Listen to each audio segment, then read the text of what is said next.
السلام عليكم ورحمة الله وبركاته. الحمد لله نحمده ونستعينه ونستغفره ونؤمن به ونتوكل عليه ونعوذ بالله من شرور أنفسنا ومن سيئات أعمالنا. من يهده الله فلا مضل له ومن يضلله فلا هادي له. ونشهد أن لا إله إلا الله وحده لا شريك له.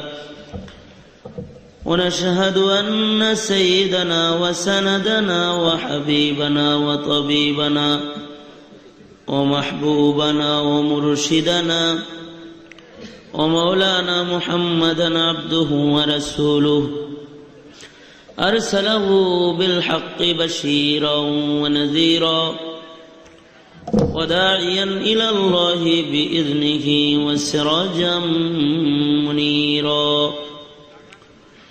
أما بعد فأعوذ بالله من الشيطان الرجيم.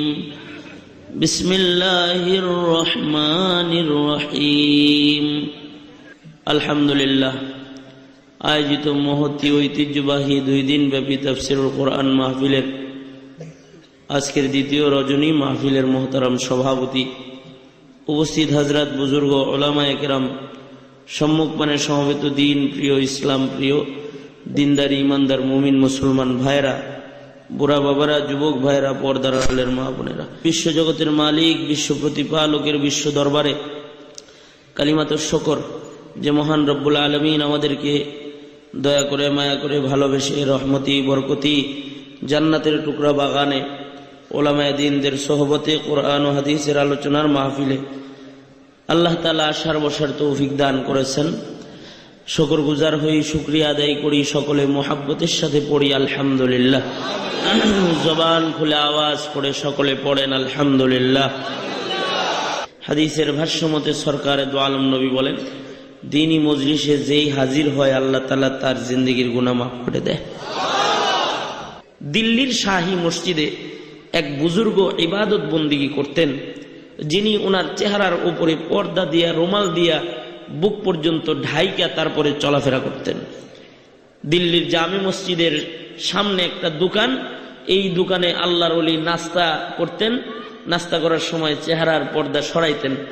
সরাইলে দেখা যাইত যে আল্লাহর ওলির চেহারার থেকে পূর্ণিমার চাঁদের আলোর মতো একটা নূর যেন ছড়ায় পড়তেছে, আলো বেরোইতেছে। বুজুর্গ ছিলেন। এই দোকানদার এই আলো দেখতো, তো দোকানদার বুজুর্গরে বারবার যায় বলতো, হজরত মেরে লিয়ে দোয়া কিজিয়ে, হজরত আপনি আমার জন্য খাস করে একটু দোয়া করে দেন। আপনারা বুজুর্গ দেখলে দোয়া চান না? হ্যাঁ, মোল্লা মুন্সি দেখলে হুজুর একটু দোয়া করে দেন। তো এই দোকানদারও বুজুর্গের কাছে দোয়া চাইতো আর বলতো, হজরত আপনি আমার জন্য দোয়া করে দেন। তো হজরত তার মাথায় হাত রেখে দোয়া করতেন। দোয়ার সময় বলতেন, আল্লাহ তুঝে ইনসান বানা দে, আল্লাহ তুঝে ইনসান বানাই, আল্লাহ তুঝে ইনসান বানা দে। বলতেন আল্লাহ যেন তোরে মানুষ বানায়। হিন্দি গান যারা শোনো যুবক ভাইরা, বুঝো নাই? কথা কও নাকি ভদ্রলোকের মতো বয়ে রইলে যে, হ্যাঁ, আল্লাহ তুঝে ইনসান বানা দে, তার মানে হইল আল্লাহ যেন তোমারে মানুষ বানায়া দেয়। এই দোয়া করতেন। 1 মাস, 2 মাস, 1 বছর, 2 বছর এই একই দোয়া শুনতে শুনতে যুবকের দোকানদারের মেজাজ খারাপ হয়েছে। একদিন যায় বলতেছে, কিয়া হজরত मैं इंसान नहीं हूं क्या, मैं হাইওয়ান हूं, আমি কি গরু ছাগল নাকি? ডেলি ডেলি আমার মাথায় হাত রেখে আপনি দোয়া করেন আল্লাহ তুঝে ইনসান বানা দে। আল্লাহর উনি প্রশ্নের জবাব মুখে দেন নাই। দোকানদারকে নিজের হাতে দোকান থেকে নিচে নামাইছেন, নিজের মাথার পাগড়ি মোবারক তার মাথায় বসায় দিয়েছেন। নিজের ব্যবহারের ছড়িয়ার লাঠিটা আল্লাহর ওলি তার হাতে দিয়ে দিয়েছেন। তাকে দিল্লির বাজারে ছেড়ে দিয়েছেন। দিল্লির বাজারের ভেতরে ঢুইকা ওই লোকটা লাঠির দ্বারায় কাউকে প্রহার করলো, কাউকে ধাক্কা মারলো, কারো মাথায় বাড়ি দিল, কারো হাতে পায়ে বাড়ি মারলো, আঘাত করলো। তামাশা দেখে আল্লাহর ওলি পেছন থেকে আবার দৌড়ায় যায় নিজের মাথার পাগড়ি মোবারকটা খুইলা আবার নিজের মাথায় নিলেন, হাতের লাঠিটা হাতে নিয়ে বললেন, কমবখ্ত কোথাকার, লাঠির দ্বারাই আল্লাহর বান্দাদেরকে কেন তুমি প্রহার করতেছো, কেন মারতেছো? দোকানদার চোখের পানি ছেড়ে দিয়ে বলে, আল্লাহর ওলি, আল্লাহর জাতের কসম করে বলতেছি, আপনার লাঠি দিয়া একটা ইনসানের গায়ে আঘাত করি নাই।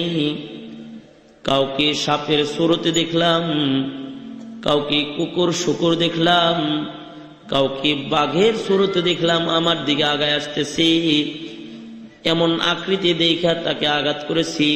আল্লাহর ওলি বলেন, না, আসলে তুমি তার গুনাহ দেখে ফেলেছ। আমার মাথার পাগড়ি তোমার মাথায় দেওয়ার কারণে তোমার বসিরত এসে গিয়েছিল, ওসিউন নজর যেটা ওইটা তোমার খুলে গিয়েছিল। তুমি বান্দার গুনাহ দেখে ফেলেছো। যার ভেতরে সাপের স্বভাব আছে তাকে সাপ দেখেছ, যার মধ্যে কুকুরের মতো নাপাক খাওয়ার স্বভাব আছে তাকে কুকুর দেখেছ, যার ভেতরে বাঘের মতো আক্রমণের স্বভাব আছে তাকে বাঘ দেখেছ, যার মধ্যে কুফরি আছে তাকে শুকর দেখতে পেয়েছ।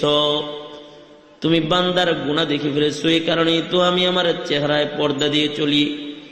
আল্লাহর বান্দার গুনাহ দেখে যেন আল্লাহর বান্দার উপরে আমার ঘৃণার উদ্রেক না হয়। কিন্তু এর যুবক, তুমি যখন আমার চোখের সামনে আইসা বারবার দোয়া চাও, আমি যে তোমার গুনাহগুলোকে দেখে ফেলি, এ কারণেই তো আমি তোমার মাথায় হাত রেখে দোয়া করি, আল্লাহ তুঝে ইনসান বানা দে, আল্লাহ যেন তোরে মানুষ বানায়। যদি হালত তাই হয়, তাহলে আমরা যারা গুনার রাজ্যে বসবাস করতেছি, আমাদের কি হাল? মহিউস সুন্নাহ শাহ আবরারুল হক রহমতুল্লাহ আলাইহির আরেকটা বরকতি পারচার হেডলাইন আপনাদেরকে শোনাই।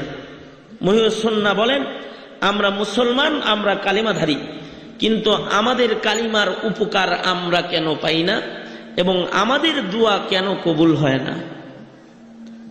দোয়া কেন কবুল হয় না? আমরা মুমিন, আমাদের সবার কালিমা আছে জবানে, কিসমত ভালো যে জন্মসূত্রে আমরা কালিমা পাইছি, আমরা মুমিন, মায়ের কোল থেকে পড়েছি লা ইলাহা ইল্লাল্লাহু মুহাম্মাদুর রাসূলুল্লাহ। এই যে কালিমাটা পড়ছি, এই কালেমার কিছু উপকার আছে না? কালেমার উপকার নাই? কালেমা জবানে পায়া খুশি না? জন্মসূত্রে পায়া কাফের ঘরে জন্মাইলে কেমন হইতো, কত মুসিবত হইতো। কিন্তু মুসলমানের ঘরে জন্মগ্রহণ করেছি, জন্মসূত্রে কালেমা পেয়েছি, আলহামদুলিল্লাহ বলেন আলহামদুলিল্লাহ। আমি যেটা বলতেছিলাম, আমরা সবাই কালেমাওয়ালা, আমাদের মালিক কি? সবাই মিলা আওয়াজ করে বলেন, মালিক কি? আমাদের জবানে আছে আল্লাহর নাম। কার নাম? আল্লাহর নাম। আমাদের মালিকের নাম আল্লাহ। যারা জবান দিয়ে বলবি আমাদের মালিক আল্লাহ, এই কথাটার কিছু উপকার আছে, এই কালেমার কিছু ফায়দা আছে। মুহিউস সুন্নাহ শাহ আবরারুল হক রহমতুল্লাহ আলাইহি বলে, আমাদের কালেমার উপকার কেন আমরা পাই না, অথবা আমাদের কালিমাওয়ালা জিব্বার দোয়া কেন কবুল হয় না? যে জিব্বার মধ্যে কালিমা আছে, এই জিব্বাটা আল্লাহর কাছে অনেক দামি। এই জিব্বা কালেমা থাকার কারণে এই দেহটার জন্য জান্নাতের মালিকানা এসে গেছে। সরকারে দো আলম নবী বলেন, ক্বালান নবী সাল্লাল্লাহু আলাইহি ওয়াসাল্লাম, মান ক্বালা লা ইলাহা ইল্লাল্লাহ, মান ক্বালা লা ইলাহা ইল্লাল্লাহ মুমিনান বিকলবিহি দাখালাল জান্নাহ। আল্লাহর রাসূল বলেন, বিশ্বাস দিলে নিয়ে একবার কালেমা পড়েছে, জান্নাতের মালিক হয়ে গেছে, জান্নাতে গেছে। কালেমার ফায়দা, জান্নাতের মালিকানা। জান্নাতের মালিকানা যার হয়ে গেছে, যে আল্লাহ তাআলার মেহমান, আল্লাহর খুব কাছের হয়ে গেছে, আল্লাহ তাআলা তো তার সকল আরজুই পুরা করার কথা, ঠিক না? সকল আরজু পুরা করার কথা না? এমপি সাহেবের কাছের লোক যে হয়ে গেছে, এমপি তো তার আরজু পুরা করে। সে মুখ দিয়ে কিছু বললে তুই বললি যেহেতু যা দিয়ে দিলাম। তা আমরা কালেমা পড়ে জান্নাতের মালিক হয়ে গেছি।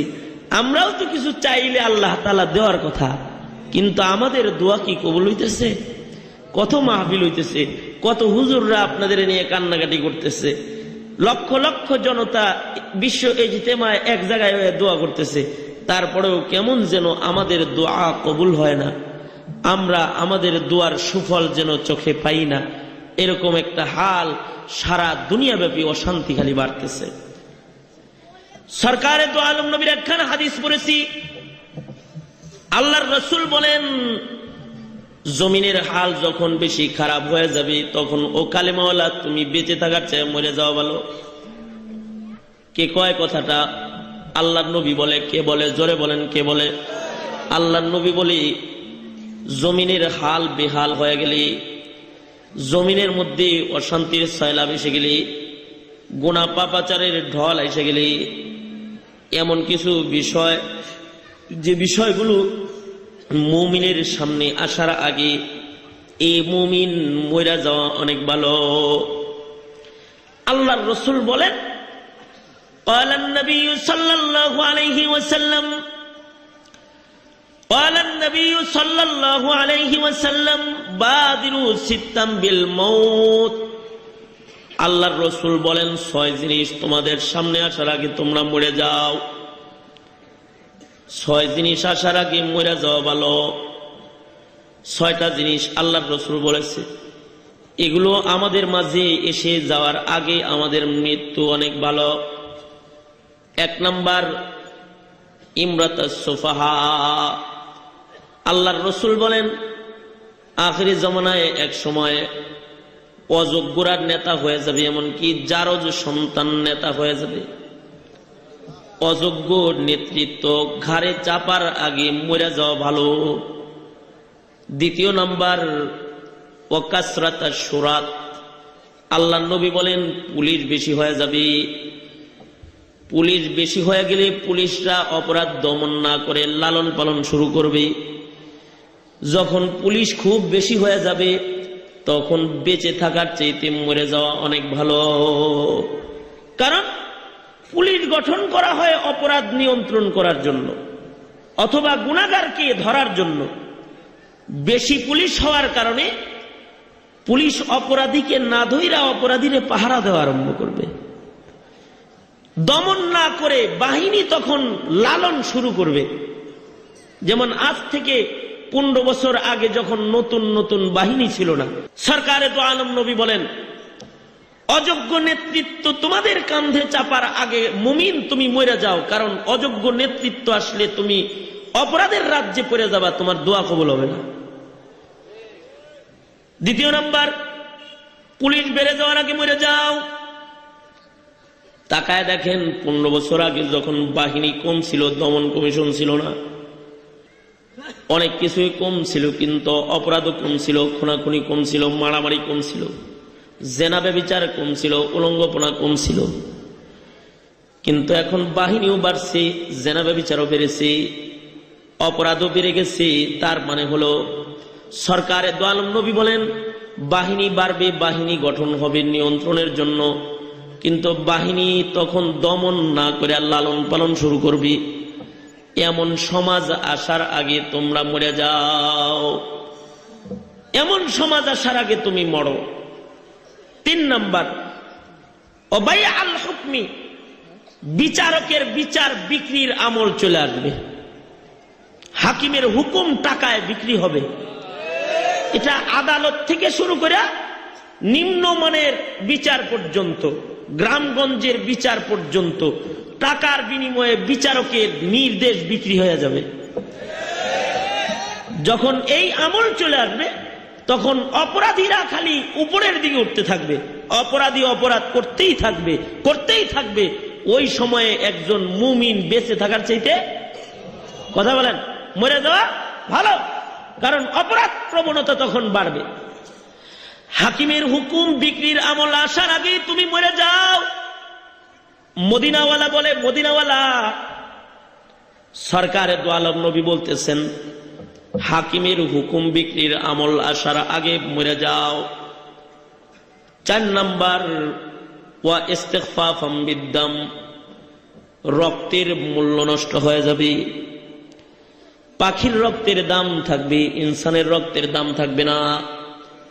পাখি মারা সহজ হবে, ইনসান পাখি মারা কঠিন হবে, ইনসান মারা সহজ হয়ে যাবে। ইনসানের রক্তের কোনো মূল্য থাকবে না। মানুষের রক্তের মূল্য কমে যাওয়ার আগে তুমি মরে যাও, কারণ ইনসানের রক্তের যখন মূল্য কমে যাবে তখন খুন বেড়ে যাবে। দেখেন না, এখন ইনসানের রক্তের দাম কমে গেছে আর পাখির রক্তের দাম বেড়ে গেছে। পাখির রক্তের দাম বেড়েছে। পত্রিকা পড়েছেন না, দুই পাখির প্রেম, এ নিয়ে উচ্চ আদালতে মামলা। কি শিক্ষিত জনরা পড়েন নাই? দুই পাখির প্রেম, ইসলামী প্রযোজনা এই পাখির প্রেমের মামলা। দুই পাখিকে আলাদা করেছে, ঢাকার ঘটনা তো, ঢাকার ঘটনা তো, পাখিকে আলাদা করেছে, তাই পাখির প্রেম নষ্ট হয়েছে। এক পাখি অসুস্থ হয়ে যাইতেছে, মহিলা পাখিটা অসুস্থ হয়ে যাইতেছে। পুরুষ পাখিটার অভাবে মহিলা পাখি অসুস্থ, এ কারণে পাখির এ রক্তকে হেফাজত করার জন্য, এ যেন মরে না যায়, পাখির মালিকে নিম্ন আদালত কমপ্লিট, উচ্চ আদালতে মামলার প্রস্তুতি গ্রহণ করেছে। কত ইনসান মরে যাইতেছে, মামলা হইতেছে না। কত মানুষ মারা যাইতেছে, মামলা হইতেছে না। মানুষের রক্তের দাম নাই, পাখির রক্তের দাম হয়ে গেছে। মানুষের জীবনের মূল্য নাই, পাখির জীবনের মূল্য এসে গেছে। ঠিক কিনা? জোরে আওয়াজ দিয়ে বলেন ঠিক কিনা? সরকারে তো আলম নবী বলেন 4 নম্বর, ইস্তিগফাফাম বিদ্দাম, রক্তের মূল্য কমে যাওয়ার আমল আসার আগে মরে যাও। রক্তের মূল্য এখন এমন কমে গেছে যে বাপ সন্তানকে ঘরের বাইরে রেখে রাত্রে ঘুমাইতে পারে না, মা তার সন্তানকে ঘরের বাইরে রেখে তার মায়ের ঘুম ধরে না, কারণ মার মনে চিন্তা, না জানি কোন জায়গায় আমার ছেলেটারে মেরে ফেলায়। রক্তের মূল্য নষ্ট হয়ে যেতেছে। সরকারে দো আলম নবী বলেন রক্তের মূল্য নষ্টের আমল আসার আগে তুমি মরে যাও। 5 নম্বর, ওয়াকাতিয়াতার রিহমি, বন্ধন ছিন্নের আমল আসার আগে মরে যাও। যখন বন্ধনের কোনো দাম থাকবে না, পিতা পুত্রের বন্ধনের কোনো মূল্য থাকবে না, স্বার্থের কারণে পিতা পুত্রের বন্ধন ছিন্ন হবে, ভাই ভাইয়ের বন্ধনের কোনো মূল্য থাকবে না, বন্ধু বন্ধুর বন্ধনের দাম থাকবে না, উস্তাদ ছাত্রীদের বন্ধনের মূল্য থাকবে না, মুসলমান মুসলমান ভাই ভাই এক ইমানি বন্ধন, স্বার্থের কারণে এই বন্ধনের কোনো দাম থাকবে না। যখন বন্ধন ছিন্নের আমল এসে যাবে, বন্ধন তোড়াটা যখন মানুষের সাধারণ কাজ হয়ে যাবে, সরকারে দো আলম নবী বলেন এমন সমাজ আসার আগে তুমি মরে যাও। খুব ভালো করে বুঝেন। 6 নম্বর,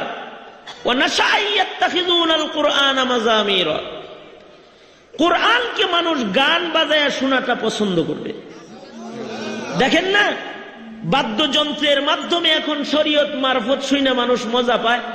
কোন মারফতের লোক থাকলে রাগ করেন না, তবলা বাজায়া, ঢোল বাজায়া, হারমোনি বাজায়া, হ্যাঁ, সারিন্দা একতারা দুতারা বাজায়া যারা আল্লাহ আল্লাহর রসুলের কথা কয়, এদের কথাও মানুষ শুনবার চায়। এরা জান্নাত জাহান্নাম কয়, শরীয়ত মারফত কয়। গানের মাধ্যমে, বাদ্যের মাধ্যমে কোরআন শোনা পছন্দের আমল আসার আগে মরো, কারণ ওই সময় সুরের মূল্য থাকবে, এলেমের মূল্য নষ্ট হয়ে যাবে। কণ্ঠের মূল্য থাকবে, বাদ্যের মূল্য থাকবে, আর ইলম যেটা দামি দৌলত, এটার দাম কমে যাবে। ইলমের কারণে এমপি হবে না, কিন্তু সুরের কারণে এমপি মন্ত্রী হয়ে যাবে। যেমন দেখেন না, এখন সংসদে গান গাইতে পারে, এজন্য কিন্তু সংসদ সদস্য, এটা একটা সম্মান, এটা একটা মর্যাদা হয়ে গেছে। কোরআন জানা এটা মর্যাদা হইতেছে না কিন্তু। অথবা বড় শিক্ষাবিদ, সে একজন বড় শিক্ষাবিদ, শিক্ষাবিদের মর্যাদা নষ্ট হয়ে গেছে, শিক্ষাবিদের মর্যাদা নাই। বড় শিক্ষিত যে, তার মর্যাদা নাই, কিন্তু বড় গায়কের মর্যাদা এসে গেছে। গান গাইতে পারে, এজন্য মানুষ তারে আগে বাড়ায় দিবে। গান গায়া গায়া ওয়াজ করতে পারে, এজন্য মানুষ তার ওয়াজ পছন্দ করবে। দেখবেন এখনকার জমানায় যারা বড় আলেম তাদের কথা মানুষ শোনে না, কিন্তু বড় সুরওয়ালার কথা শুনে। এই জন্য যখন নাম ঘোষণা করে তখন বলে যে সুমিষ্ট ভাষী, কুকিল কণ্ঠ, অনেক সুরওয়ালা একজন বয়ান করবেন, এটা বলে না? মানুষ গান গায়া বয়ান করলে পরে পছন্দ করবে, অথচ তার ভিতরে যিনি বয়ান করতেছে তার ভিতরে দ্বীনি জ্ঞানের গভীরতা নাই। ওহুয়া আকাল্লু মিনহুম ফিকহা, দ্বীনি জ্ঞান তার ভিতরে নেই। দ্বীনি জ্ঞান তো দূরের কথা, আল্লাহর কোরআনের একটা আয়াতকে তাজবীদ ঠিক করে পড়ার, তেলাওয়াত করার যোগ্যতাও তার নাই। সে বয়ান করবে, হাজার হাজার মানুষ বয়ান শুনবে। সরকারে দো আলম নবী বলেন, এমন সমাজ আসার আগে মরে যাও। এমন সমাজ কিসের কারণে আসবে? বেশি নামাজ পড়বে এই কারণে আসবে নাকি? কোন বেশি কোরআন তেলাওয়াতের কারণে আসবে নাকি ডোল শোনার কারণে, বাদ্য শোনার কারণে আসবে, বেশি নফল রোজা রাখার কারণে আসবে নাকি হারাম খাওয়ার কারণে আসবে? হারাম খাওয়ার কারণে আসবে। গুনাহ বেশি হয়ে গেলে তখন এমন সমাজ কায়েম হয়ে যাবে, ওই সমাজের মানুষের ইবাদতের কোনো মূল্য থাকবে না। তারা আল্লাহ তাআলাকে ডাকবে কিন্তু আসমানের মালিক ডাকের জবাব দিবে না। তারা দোয়া করবে, তাদের দোয়া কবুল হবে না। দোয়া করবে, দোয়া কবুল হবে না। কালিমায়ে তাইয়্যিবার উপকার গুলোর থেকে ওই মুমিনেরা বঞ্চিত থাকবে। দুনিয়াতেও বঞ্চিত হবে, কবরেও বঞ্চিত হবে, হাসরেও তারা মুমিনে আসি গুনাহগার মুমিন হিসাবে জাহান্নামীদের কাতারে দাঁড়াবে। নাউজুবিল্লাহ, জোরে আওয়াজ দিয়ে বলেন নাউজুবিল্লাহ। কিন্তু কেউ যদি এই ফায়দাগুলো চায় তাহলে তার কি করতে হবে? আল্লাহর কালামের একটা আয়াত পড়েছি, আল্লাহ বলেন কালেমার উপরে তার অটল থাকতে হবে। শুধু কালেমা পড়লে হবে না, কালেমার কিছু আদর্শ আছে, কালেমার আদর্শগুলোর হেফাজত করতে হবে। শিক্ষক ব্যাচ লাগাইলে হবে না, শিক্ষকের আদর্শ লাগবে। বিচারক বিচারপতি ব্যাচ লাগাইলে হবে না, বিচারকের আদর্শ লাগবে। ছাত্রর আদর্শ লাগবে। আশিক রাসূল ব্যাচ লাগাইলে হবে না, আদর্শ লাগবে। কালেমাওয়ালা দাবির ব্যাচ লাগাইলে হবে না, কালেমার আদর্শ তার ভিতরে থাকা লাগবে। পুলিশ সাইডে লেখা হইলে হবে না, পুলিশের আদর্শ লাগবে। আর্মি হাতের কাছে লেখা থাকলে কাজ হবে না, আদর্শ লাগবে। বিডিআর সাইডে ব্যাচ লাগানো থাকলে হবে না, বিডিআরের আদর্শ তার ভিতরে থাকা লাগবে।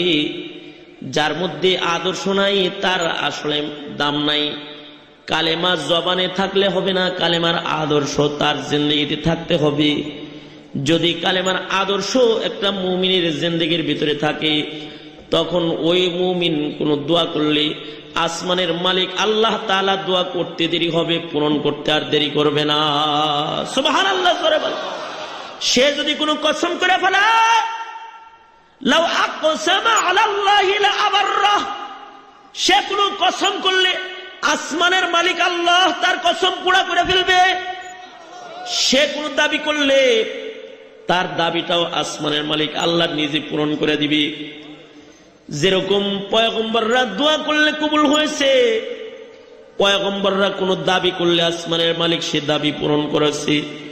প্রত্যেকটা কালেমাওয়ালা মুমিন আল্লাহ তাআলার কাছে এমন দামি, সেও যদি কোনো দোয়া করে তাহলে তার দোয়া সাথে সাথে কবুল হয়ে যাবে। যেমন নবী দোয়া করতেছে, রব্বি লা তাযার আলাল আরদি মিনাল কাফিরিনা দাইয়ারা।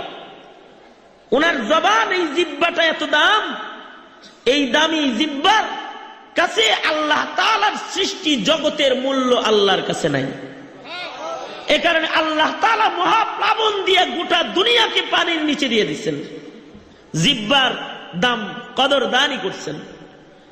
মুমিনও এরকম কোনো কিছু চাইলে আসমানের মালিক ওইটার সাথে সাথে দিয়ে দিবেন। তবে সেই মুমিন কালেমার আদর্শওয়ালা মুমিন হইতে হবে। কালেমার আদর্শওয়ালা মুমিন কিন্তু সে না যে গান বেশি শোনে, অথবা যে গুনাহখাতা বেশি করে, অথবা যে মিথ্যা কথা বেশি কয়, অথবা যে গীবত শাকায়াত করে, অথবা যে চোখ দিয়ে গুনাহখাতা করে, সে কালেমার আদর্শওয়ালা মুমিন না। কালেমার আদর্শওয়ালা মুমিন হলো সে যে আল্লাহর কোনো নির্দেশ অমান্য করে না, রসুলের সুন্নতের খেলাফ চলে না, তার চক্ষু কখনো জুলুম করে না, তার জবান কখনো পাপ করে না, তার কান গান শোনে না, গুনার আওয়াজ শোনে না, তার হস্ত গুনার দিকে আগায় না, তার পা গুনার দিকে হাঁটে না, সে কালেমাওয়ালা ইবাদতের হেফাজতে সে ব্যস্ত থাকে সর্বদাই, সেই কালেমার আদর্শওয়ালা মুমিন, এমন কালেমার আদর্শওয়ালা মুমিন দুনিয়াতেও আল্লাহ তাআলা তার সকল দাবি পুরা করবে, আল্লাহ তার জিম্মাদার। যেদিন এই কালেমাওয়ালা দুনিয়া ছাইরা চলে যাবে, আসমানের মালিক আল্লাহ তাআলা জান্নাতে মুমিন বান্দার সামনে খুইলা ধরবে, ফিরিস্তারা জান্নাতের দিকে তারে ডাকতে থাকবে। এমন মুমিন হাসরের কঠিন ময়দানে দাঁড়াবে, তো আসমানের মালিক আল্লাহ তাআলা ডান কাতারে দাঁড় করায় বিনা হিসাব জান্নাতে ঢোকার জন্য জান্নাতের ৮ দরওয়াজা আল্লাহ নিজে মেজবান হইয়া মেহমানদারি করার জন্য তার জন্য খুলে দিবে। সে জান্নাতে যাবে, তো আল্লাহ তাআলা মেজবান হয়ে তাকে মেহমানদারি করবে। সুবহানাল্লাহ। সরকারে দু আলম নবী তখনও পর্যন্ত হায়াতে আছেন। শাম দেশের এক ইহুদি আলেম তাওরাতের হাফেজ তাওরাত তেলাওয়াত করতেছে। তাওরাত পড়তে পড়তে তাওরাতের ভিতরে সরকারে দু আলম নবীর নাম পাইছে, মুহাম্মদ নাম তাওরাতের ভিতরে পাইছে। কারণ আল্লাহর রসুলের নাম তো তাওরাতে, ইনজিলে, জবুরে সকল আসমানি সহিফায় ছিল। সুবহানাল্লাহ পড়েন জোরে। হয় নাই চিল্লায় আওয়াজ দিয়ে সবাই মিলে জোরে আওয়াজ দিয়ে বলেন আলহামদুলিল্লাহ। আল্লাহর রাসূলের নাম তো সকল আসমানি কিতাবের পাতায় পাতায় ছিল। তো ইহুদি তাওরাত তেলাওয়াত করতেছে। আমরা যেমন সকাল বেলায় কোরআন শরীফ তেলাওয়াত করি, ইহুদি সকাল বেলায় তাওরাত পড়ে। তাওরাত যখন পড়তেছে, তাওরাতের পাতা উল্টায় তো আল্লাহর নবীর নাম পায়। ইহুদি তো মুসা নবীর ভক্ত, আল্লাহর নবীর নাম দেখা সে মনে মনে কয়, আল্লাহ তাওরাত হলো মুসা নবীর কিতাব, এখানে না মুসা নাম রাখবা, মুহাম্মদ রাখছো কেন? এই নাম এখানে থাকার দরকার নেই, মুসা থাকলেই তুই তো। যে যার নামের ভক্ত হয় তার নাম তার কাছে পেয়ারা হয়। ইহুদি যেহেতু পয়গম্বর মুসার ভক্ত, ইহুদি তাওরাত তেলাওয়াত করতেছে, মুসার নাম খুঁজি, মুহাম্মদ নাম দেখলে পরেও তার বিরক্তি লাগে। সে আল্লাহর রাসূলের নাম যে জায়গায় আছে ওই জায়গা ছিঁড়া ফেলাইছে, কাইটা ফেলাইছে, কাইটা দিচ্ছে। মনে মনে ভাবতে পারেন এটা আবার কেমন লোক যে তাওরাতের পাতা ছিঁড়া ফেলাইলো। তা আল্লাহর রাসূলের নাম তাওরাতের পাতায়, এটা দেখে সে ঘৃণা। আল্লাহর নবীর নামের উপরে কালি মেরে দিছে, মুছে দিছে, কাইটা ফেলছে। সরকারে দু আলম নবীর নামের আজব শান। রাতের বেলায় যখন তাওরাত রাইখা দিছে, তো সকাল বেলায় পরের দিন আবার যখন তাওরাত খুলেছি, এক জায়গা থেকে আল্লাহর নবীর নাম কাটছে, দেখে আল্লাহ 2 জায়গায় উঠায় রাখছে।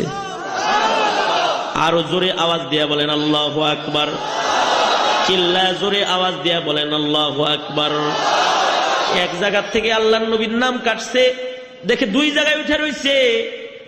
পরের দিন 2 জায়গা থেকে আল্লাহর নবীর নাম মুছছি। রাতের বেলায় তাওরাত রেখে দিছি, পরের দিন দেখি 4 জায়গায় আল্লাহর নবীর নাম উঠে রইছে। এবার 4 জায়গার মধ্যে কালি মারছে, পরের দিন দেখে 8 জায়গায় উঠে রইছে। 8 জায়গায় কালি মেরেছে, পরের দিন দেখে 16 জায়গায় আল্লাহর রাসূলের নাম আল্লাহ তাআলা তাওরাতের পাতায় উঠায় দিছে। আল্লাহর নবী তখনও পর্যন্ত মদিনাতুল মুনাওয়ারাতে আছেন। সে পাশেই তার আরেক ইহুদি বন্ধু তার কাছে গেছে, যে দেখে তার বন্ধু কোরআন মজিদের তিলাওয়াত করতেছে। কিরে ভাই, তুমি না তাওরাতের হাফেজ, তুমি যে কোরআন পড়ো? গত মাসে আমি মদিনায় গিয়েছিলাম, সরকারে দু আলমের কাছে যে হাতে হাত রেখে আমি কালেমা পড়ে মুসলমান হয়ে গেছি। এতদিন পর্যন্ত আমি ছিলাম তাওরাতের হাফেজ, আজকে কোরআনের হাফেজ হওয়ার মেহনত করতেছি। কয় বন্ধু, তুমি তো কোরআনের হাফেজ হইতেছ, আমার এক অলৌকিক ঘটনা শোনো।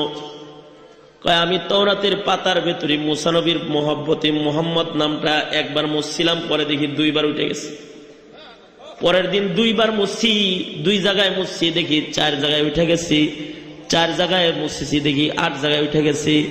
8 জায়গায় মুছে দিছি, পরের দিন দেখি 16 জায়গায় উঠে রয়েছে। ইহুদি আলেম কয়, তুমি তো বোকা, তুমি কি জানো না মুহাম্মদুর রাসূলুল্লাহ সাল্লাল্লাহু আলাইহি ওয়াসাল্লাম মদিনায় আছেন, আর সরকারে দু আলম নবীর কাছে সূরা নসর নাজিল হয়ে গেছে। এবার সরকারে দু আলম খালি দোয়া করবে আর দলে দলে আল্লাহ কালেমা পড়ায় মুসলমান বাড়াবে। এমন নুসরতের আমলে তুমি আল্লাহর নবীর নাম মুছতেছো।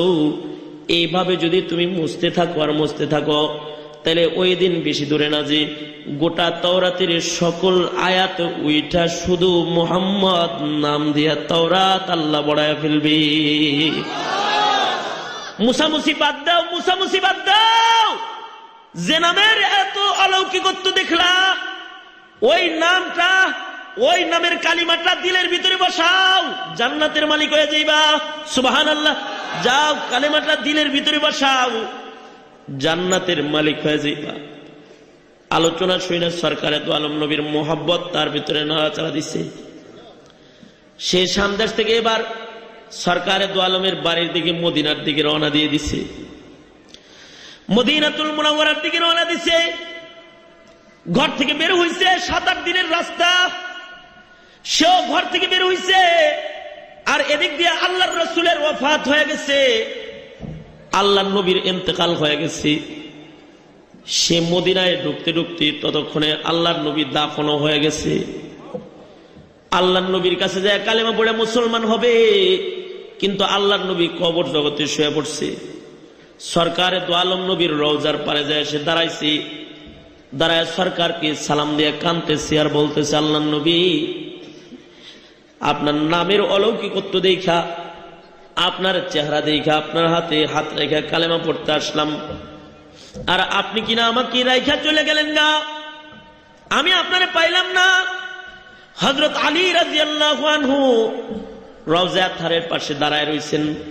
হযরত আলী বললেন, এই তুমি দেরি না করে তাড়াতাড়ি কালেমা পড়ো, যত তাড়াতাড়ি কালেমা পড়বা তত তাড়াতাড়ি নবীর কাছে যাইবা, যত তাড়াতাড়ি কালেমা পড়বা তত রাসূলের পেয়ারা হইবা। এখন কালেমা পড়ে নাও। সাথে সাথে ইহুদি তাওরাতের হাফিজ কালেমা পড়ে মুসলমান হয়ে যায়। মুসলমান হওয়ার পরে কালেমা, বিশ্বাসের সাথে কালেমা পড়ার পরে সরকারে দু আলমের প্রেম তার দিলের ভিতরে খুব বেশি হইছে। কামিল মুমিনের দিলে যে মুহাব্বত থাকে, সেই মুহাব্বত তার দিলের ভিতরে এসে গেছে। এবার সে হযরত আলীকে ডেকে বলতেছে, আলী রে, আমি মদিনায় আসলাম, চোখ দিয়া আল্লাহর রাসূল রে এক নজর দেখতে পারলাম না রে আলী। আলী রে, তোমার ঘরে কি আল্লাহর রাসূলের গায়ের কোনো জামা আসেনি? আমি শুনছি সরকারে দু আলমের গায়ের ঘাম নাকি মিশকে আম্বরের চেয়ে অনেক বেশি সুঘ্রাণ। ঘরে যদি সরকারে দু আলম নবীর কোন জামা থাকে আলী, তাহলে ওই জামাটা কি একটু আমারে দিবা? চোখ দিয়ে আল্লাহর রাসূল দেখতে পারলাম না, অন্তত নাক দিয়া আল্লাহর নবীর গায়ের ঘামের সুঘ্রাণটা অন্তত আমি নিতে পাই। হযরত আলী রাদিয়াল্লাহু আনহুর সাথে সাথে ঘরের থেকে একটা জামা আইনা, আল্লাহর রাসূলের একটা জামা আইনা ইহুদির হাতে দিয়েছি। কালেমা পড়া মুসলমান সরকারে দু আলমের তাওরাতের হাফেজ সরকারে দু আলমের জামা হাতে নিয়া নাকের কাছে নিয়ে গ্রান নিছে। গ্রান নিয়া এবার চক্ষুটা বন্ধ করে বলতেছি, আল্লাহ গো, আমি কালেমা পড়ছি, আমার কালেমার দাবি যদি তুমি পূরণ করে থাকো, আমার কালেমার কারণে যদি তুমি আমাকে জান্নাতি বানায় থাকো, আমার কালেমা পড়াটা যদি তোমার কাছে কবুল হয়ে থাকে, তাহলে তোমার রাসূলের গায়ের ঘামের গ্রান আমি নাক দিয়ে নেওয়ার কারণে তোমার হাবিবের প্রেমের আগুন আমার দিলের ভিতরে আরো বেশি দাও দাও করে জ্বলে গেছে। গো আল্লাহ, ও আল্লাহ, আমার দিলে কালিমার যে প্রেম, মুহাম্মদুর রাসূলুল্লাহর যে প্রেম দিলের ভিতরে যেটা ঢুকছে, এই প্রেম তোমার দোস্তের দিদার আর জিয়ারত ব্যতিরেক এটাকে নিবৃতকরণ সম্ভব নয়। সুতরাং আল্লাহ, আমার কালেমা যদি তুমি কবুল করে থাকো, তাহলে আমি তোমার কাছে একটা দোয়া করতেছি, আমার দোয়াটাও তুমি মেহেরবানি করে কবুল করে নাও। তুমি নাক দিয়া আল্লাহর রাসূলের গায়ের ঘামের গ্রাণ নিলে আমার হবে না, চোখ দিয়া তোমার হাবিবকে আমার দেখতে হবে। যদি জমিনের উপরে তোমার দোস্তের দিদার আর মুলাকাত আমার সম্ভব না হয়, তাহলে এখন তুমি আমাকে আলমে বরজখের জগতে নিয়া হইলেও তোমার দোস্তের মুলাকাত করায় দাও। হযরত আলী রাদিয়াল্লাহু আনহু বলেন, মুমিনের দুয়ার এত ধার যে জবান দিয়া রাসূলের দিদার চাইতে দেরি হইছে, প্রাণ পাখি কালেমা পড়তে পড়তে বেরোয় যাইতে আর দেরি হয় নাই। সরকারে দু আলমের সাথে মৃত্যুর পরে তার মুলাকাত হয়ে গেছে, মৃত্যুর মাধ্যমে মুলাকাত হয়ে গেছে। যারা আগে মরে আর যারা পরে মরে, পরে যারা মৃত্যুবরণ করে, আগে যারা মারা গেছে তাদের সাথে তাদের দেখা হয়। যারা পরে ইন্তেকাল করে, আগে যারা মরে যায়, আগের মানুষগুলো যারা ইন্তেকাল করেছে, পরে যারা মারা গেছে, পরের লোকগুলারে তারা স্বাগত জানায়। জান্নাতি হয়ে মারা গেলে জান্নাতীরা স্বাগত জানায় তাকে। সরকারে দু আলম নবী এজন্য জিয়ারতে কবরের তরিকা শিখাইছেন। কবরের পারে যায় সালাম দিয়ে বলতে হয়, আসসালামু আলাইকুম ইয়া আহলাদ দিয়ার আনতুম সাবিকুন ওয়া নাহনু মাকুম লাহিকুনা ইনশাআল্লাহ। হে কবরবাসী, তোমরা আগে কবরের দেশে চলে আইছো, আমরাও একদিন তো তোমাদের সাথে আইসা মিলিত হব। এইভাবে সালাম দিতে হয়। তো এই লোক দোয়া করেছে, রাসূলের দিদার চায়, মৃত্যুর মাধ্যমে কবরের জগতে আল্লাহর রাসূলের সাথে তার দিদার হয়ে গেছে। সরকারে দু আলম নবী আরো বলতেছেন খাদিজাতুল কুবরাকে, খাদিজাতুল কুবরা মৃত্যুর আগ মুহূর্তে যখন মৃত্যুর যন্ত্রণা যখন শুরু হয়ে গেছে, তখন সরকারে দু আলমকে বলতেছে, হযরত খাদিজা আল্লাহর নবীর বলতেছে, আল্লাহর নবী গো, আমার মৃত্যু হয়ে গেলে আমাকে কবরের ভিতরে নামানো হবে। কবরের ঘরে অন্ধকারে আমার একা একা ভয় হয়। আল্লাহর রাসূল গো, আপনার কাছে আমি খাদিজার কিছু দাবি। এক নাম্বার দাবি, ও আল্লাহর নবী, আপনার গায়ের একটা জামা আমার কাফন হিসাবে আপনি আমারে দিয়ে দিন। আপনার জামাটা প্রমাণ করবে আমি আপনার দলের লোক। দুই নাম্বার দাবি, সরকারে দু আলম, আপনি নিজের হাতে আমার কবরের ভিতরে নামায়া আমার চেহারা কিবলার দিকে ঘুরাই দিন। তিন নাম্বার দাবি, সরকারে দু আলম, কবরের মধ্যে সওয়াল হবে, জবাব দিতে হবে। আমি খাদিজা তো মনে হয় প্রশ্নের উত্তর দিতে পারবো না, তাহলে তো আগুন ধরে যাইব, কবর আগুনের টুকরা হয়ে যাবে। আল্লাহর রাসূল ওই কারণে আমাকে দাফন কইরা, ও আল্লাহর নবী, আপনি কিন্তু আমার কবরের পার থেকে সইরা আইসেন না, আমার কবরের পারে আপনি দাঁড়ায় থাকেন। যখন ফেরেশতারা আমায় প্রশ্ন করবে, আমার প্রশ্নের জবাবগুলো যদি আমি দিতে না পারি, তাহলে আপনি আমারে দিয়ে দিয়েন, শিখায় শিখায় দিয়েন। এভাবে কইরা মওতের আগে যখন খাদিজাতুল কুবরা কাঁদতেছিলেন, আল্লাহর নবী খাদিজাতুল কুবরারে অভয়বাণী দিলেন, খাদিজা আপনি পেরেশান হইবেন না, আপনি যেমন আমার বিবি, আপনি কবরে যাইতেছেন, কবর জগতে আমার আরো দুইজন বিবি আছে যারা আপনার পূর্বে দুনিয়া থেকে চলে গেছে, যারা ওই দুইজন আমার আগের বিবি।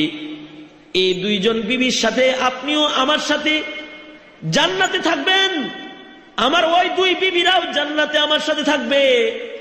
খাদিজা, আপনি কবরে যাওয়ার সাথে সাথে আমার ওই আগের দুই বিবির সাথে আপনার মোলাকাত আর সাক্ষাৎ হয়ে যাবে।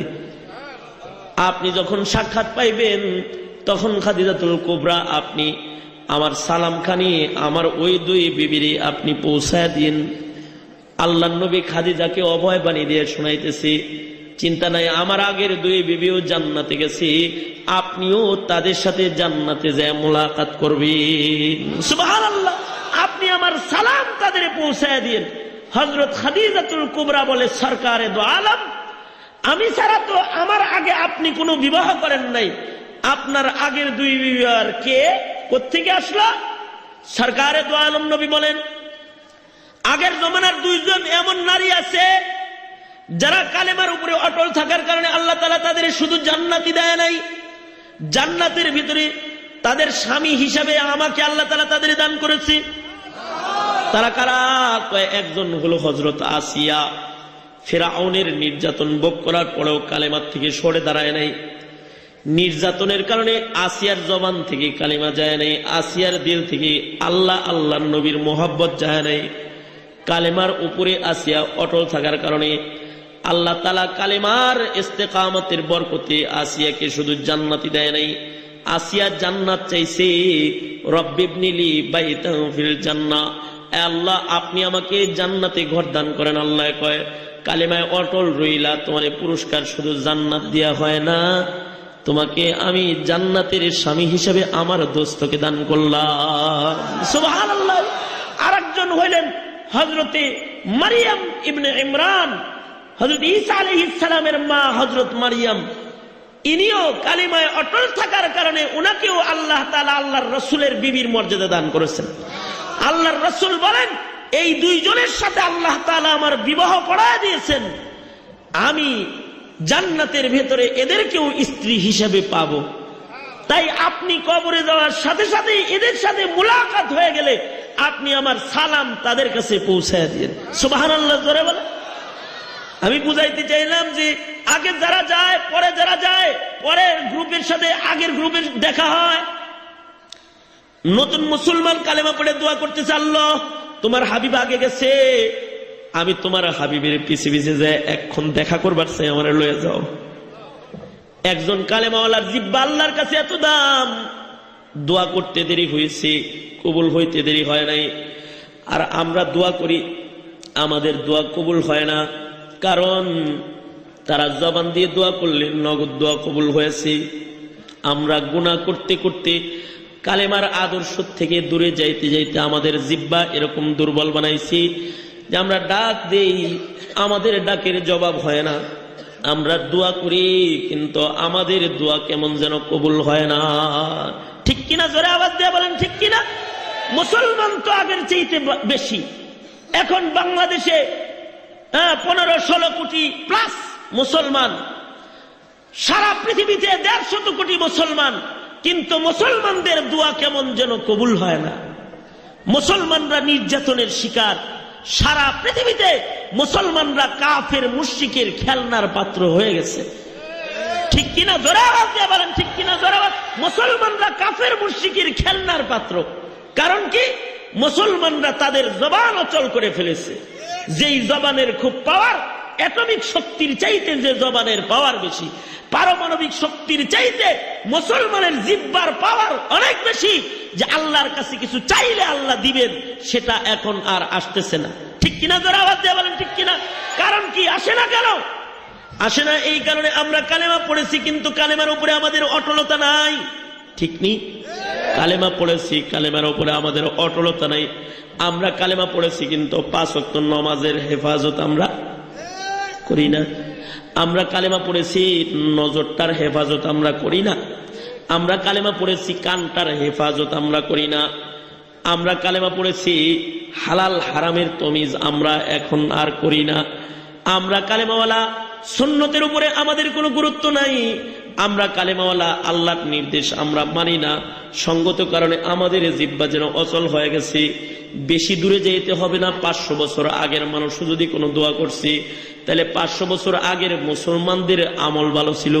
ইন্টারনেটের গুনাহ ছিল না, মোবাইলের গুনাহ ছিল না, টিভির গুনাহ ছিল না, ও উন্নত গুনাহ তাদের সামনে ছিল না।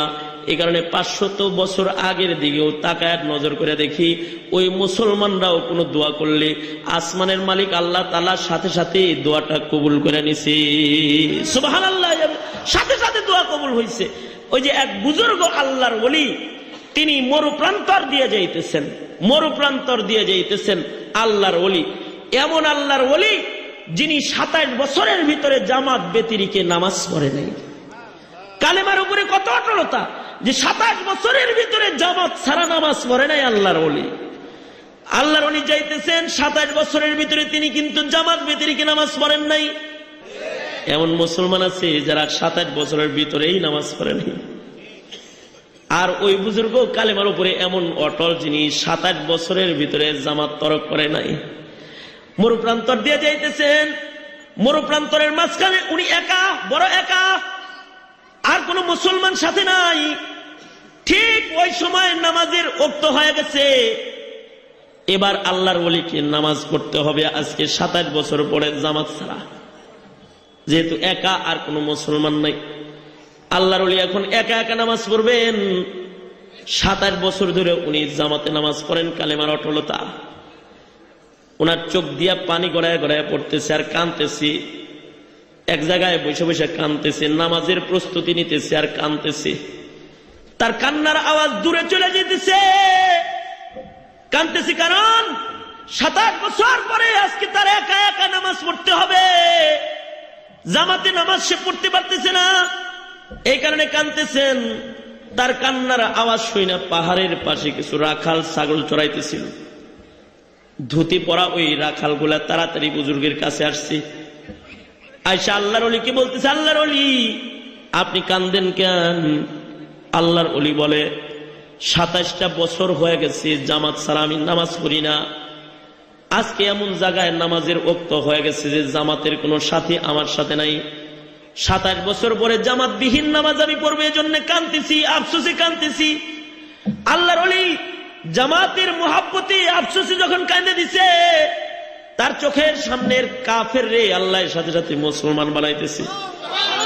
হিন্দু যুবক গুলান আল্লাহর ওলিরে দইরা বলে, আল্লাহর ওলি আপনি কাঁদবেন না, 27 বছর পরেও আজকে মরুপ্রান্তরে আপনাকে জামাত ছাড়া নামাজ পড়তে হবে না। আমরা ছিলাম হিন্দু, আমরা এখন আপনার হাতে হাত রাইখা কালেমা পড়া এখন আমরা মুসলমান হয়ে গেলাম। আমরা হব আপনার মুক্তাদি আর আপনি হইবেন আমাদের ইমাম। 27 বছর পরেও মরুপ্রান্তরে আপনি জামাতের সাথে নামাজ আদায় করবেন। তাদের দোয়া কবুল হয়েছে, আমাদেরটা কবুল হয় না। আরো কাছে আসি, 200 বছর আগের দিকে যাই।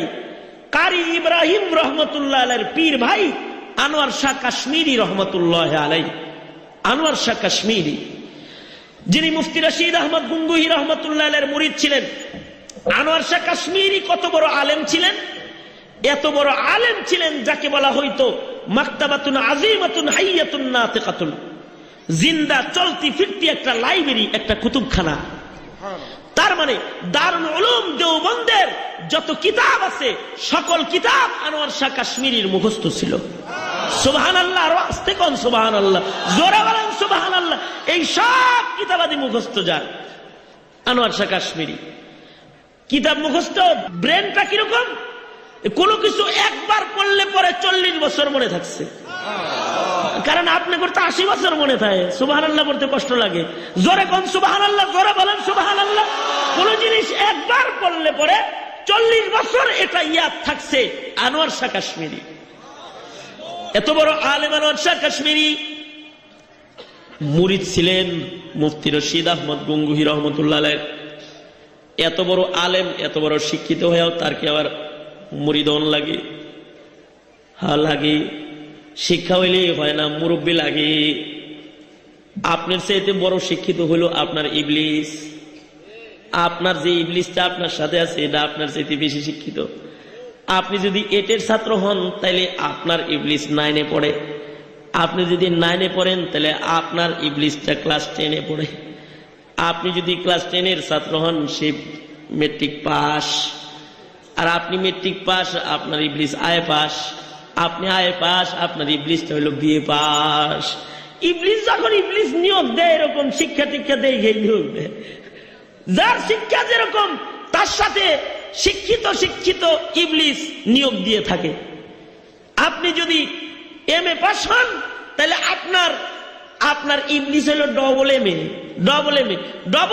যদি না হয় তাহলে আপনার গোলাপানি খাওয়াইবো কেমনে?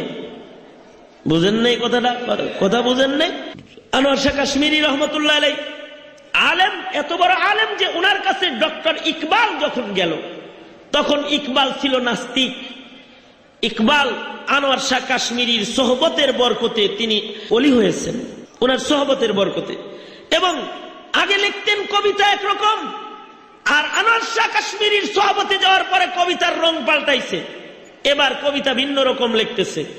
तमन्ना दर्द दिल की है तो कर खिदमत फकीरों की, तमन्ना दर्द दिल की है तो कर खिदमत फकीरों की, नहीं मिलता ये गौहर बादशाहों की खजीनों में, नहीं मिलता ये गौहर बादशाहों की खजीनों में।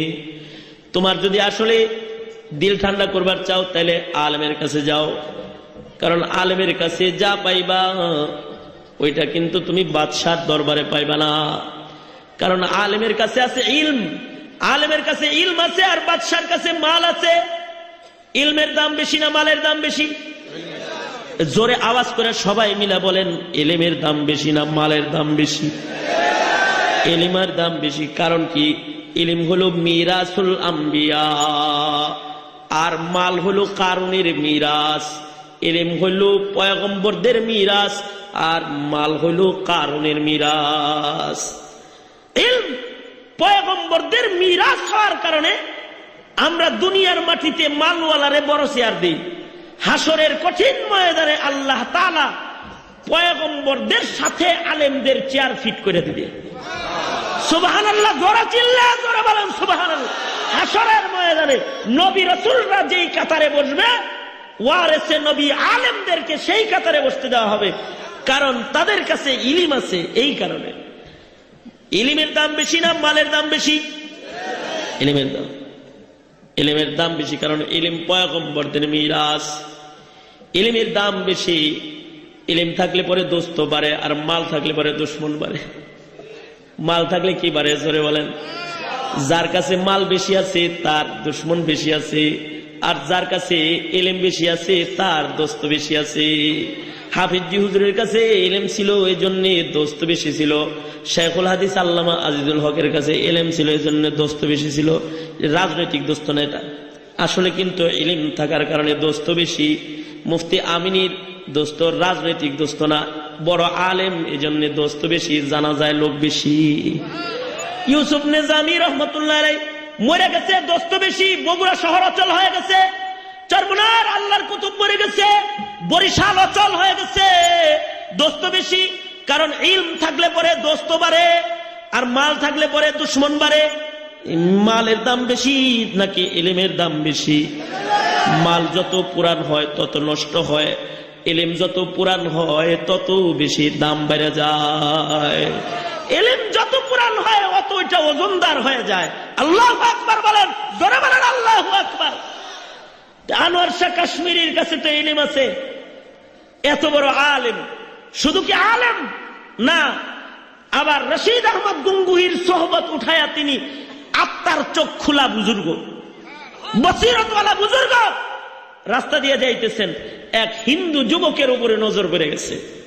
হিন্দু যুবকের উপরে, যে হিন্দু যুবকটার চেহারাটা বড় সুন্দর, চেহারাটা এত সুন্দর মনে হয় যেন মায়ার তুলে দিয়া মালিকের নিজের হাতে বড় সুন্দর করে তারা বানাইছে। এত সুন্দর তার চেহারা। আনোয়ার শাহ কাশ্মীরি যুবকটার চেহারা দেখলেন, বড় চাঁদ ঝলঝলা সুন্দর চেহারা, কিন্তু তার গায়ের মধ্যে ধুতি দেখা আনোয়ার শাহ কাশ্মীরি কান্দে দিছে। আনোয়ার শাহ কাশ্মীরির চোখের পানি বের হয়ে গেছে। মুরিদরা বলতেছে, ও আনোয়ার শাহ কাশ্মীরি আপনি কান্দেন কেন? কথাটা বুঝার কথা মুসলমান ভাই, খালি তো ওয়াজ শোনেন, বুঝেননি, বুঝে যান। আনোয়ার শাহ কাশ্মীরি হিন্দুর দিকে তাকায় কাঁদতেছে। মুরিদরা বলে, হযরত আপনি হিন্দুর দিকে তাকায় কাঁদেন কেন? আনোয়ার শাহ কাশ্মীরি বলতেছে, লোকটা হিন্দু হইলে কি হবে, সে তো ইনসান, তার চেহারাটা কত সুন্দর, তার দিকে তাকায় আমি এজন্য কাঁদতেছি। তার চেহারাটা যদি একটু কালো হইতো, দিলটা যদি এরকম সুন্দর হইতো, তার দিলটা যদি সুন্দর হইতো, তাহলে সে জান্নাতে যেত। চেহারাটা চাঁদমুখ, কিন্তু দিল খারাপ, দিলের ভিতরে কুফরি আছে, সে জাহান্নামের আগুনে যাবে। এজন্য তার দিকে তাকায় কাঁদতেছি, আল্লাহর সুন্দর একটা সৃষ্টি জাহান্নামের আগুনে যাবে, এজন্য কাঁদতেছি। আল্লাহওয়ালারা হলো এরকম ছিল আগের জমানার মুসলমান, যে দুশমনের জন্য মায়া ছিল, আর আমাদের দোস্তের জন্য মায়া নাই। হিন্দুর জন্য মুসলমানের দিলে মায়া ছিল, আর আমাদের মুসলমানের দিলে মুসলমানের মায়া নাই। মুসলমান হয়ে মুসলমানকে মাইরা ফেলায়, ঠিক কিনা? জোরে চিল্লায়ে আওয়াজ দিয়ে বলেন, ঠিক কিনা? জোরে আওয়াজ দিয়ে বলেন। যতদিন মায়া ছিল ততদিন শান্তি ছিল। মায়ার কারণেই স্বাধীনতা অর্জিত হয়েছিল। মায়ার কারণে এক নারীর ইজ্জত লুণ্ঠিত হয়েছে, লাখো নারীর সন্তানরা মায়ার জালে আবদ্ধ হয়ে অস্ত্র হাতে ময়দানে নেমেছে। ৭১-এর স্বাধীনতা এসেছে মায়ার কারণে এসেছে। কিন্তু আমাদের কি এখন মায়া আছে? এখন আমরা গৃহযুদ্ধে লিপ্ত হয়েছি, মায়া নাই। গৃহযুদ্ধে লিপ্ত হয়েছি, বাঙালিকে কতল করতেছি, মারতেছি। হিন্দুরা তাকায় তাকায় দেখে দেখে হাসতেছে, খ্রিস্টানরা তাকায় দেখে দেখে হাসতেছে আমাদেরকে দেখে। আমাদের দিনে তো মায়া নাই। অথচ আনোয়ার শাহ কাশ্মীরি রহমতুল্লাহ আলাইহির দিনে হিন্দুর জন্য মায়া, হিন্দুর জন্য তিনি কাঁদেন। কাঁদবেন না কেন? আনোয়ার শাহ কাশ্মীরি তো খারাপ লোকের সাথে চলে নাই, চলছে এমন একটা ভালো মানুষের সাথে যার দিলটা আরো সুন্দর। রশিদ আহমদ গঙ্গুহি রহমতুল্লাহ আলাইহ, ওনার দিলটা আরো সুন্দর। রশিদ আহমদ গঙ্গুহি রহমতুল্লাহ আলাইহ নিজের শায়েখ হাজী আমদাদুল্লাহ মুহাজিরে মক্কির কাছে চিঠি লিখতেছে, হযরত আপনার কাছে আমার দিলের কিছু হাল লিখে জানাই। ১ নম্বর হাল লিখছে, হযরত আমার দিলের হাল, আমার মধ্যে নফা আর জরর বরাবর হয়ে গেছে, আমার লাভ আর লস সমান সমান হয়ে গেছে। মানে আমি দুঃখে পড়লেও আল্লাহরে গালি দেই না, সুখ পড়লেও আল্লাহরে হারায় ফেলাই না। এখন আমরা সুখে পড়ে গেলে আল্লাহ হারায় ফেলাই, সুখে পড়ে গেলে এবার মদ খাওয়া শুরু করে দেয়, লাভে পড়ে গেলে কিভাবে মদের আসরের মেম্বার হবো ওই দিকে আগায়, জেনা ব্যভিচারের দিকে আগায়, পাপাচারের দিকে আগায়। আর যখন লসে পড়ে যায় তখন আল্লাহরে গালি দিয়ে দেয়, কাদাল ফকরু আইয়াকুনা কুফরা, কাফের হয়ে যায়। তখন শুধু কাফের হয় না, কখনো কখনো টেনশন করতে করতে লসে পড়ে ইবাদত বন্দেগী সব ছাইরা মইরাই যায়, স্টক করে মরে গেছে। কারণ কি? আমাদের লাভ লস আমাদেরকে খুব আঘাত করে। আর উনার দিল হলো এরকম, উনি বলে আমার নফা জরার বরাবর হয়ে গেছে, লাভ লস সমান সমান হয়ে গেছে। সুবহানাল্লাহ বলেন, জোরে বলেন সুবহানাল্লাহ। ২য় নম্বর হাল, উনি বলে দোস্ত দুশ্মন বরাবর হয়ে গেছে, দোস্ত আর দুশ্মন বরাবর হয়ে গেছে। দোস্তের জন্য মায়া লাগে, দুশ্মনের জন্য মায়া লাগে। তার মানে ওনার দিলের মধ্যে ওনার দোস্তের যেমন মহব্বত আছে, দুশ্মনেরও মহব্বত আছে।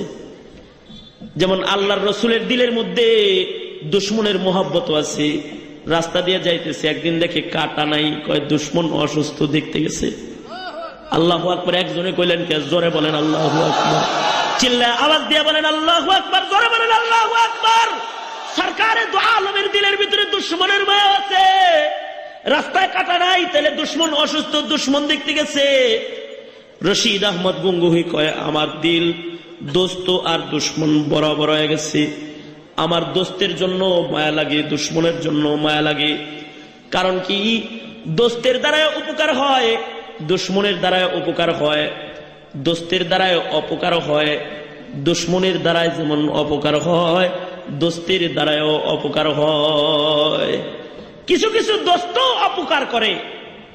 এজন্য আল্লাহর রাসূলের একটা দোয়া, আল্লাহুম্মা ইন্নী আউযু বিকা মিন খলিলিল মাকির, হে আল্লাহ আমি খলিলে মাকের মকরবাজ বন্ধুর থেকে তোমার কাছে পানাহ চাই, স্বার্থের বন্ধুর থেকে তোমার কাছে পানাহ চাই।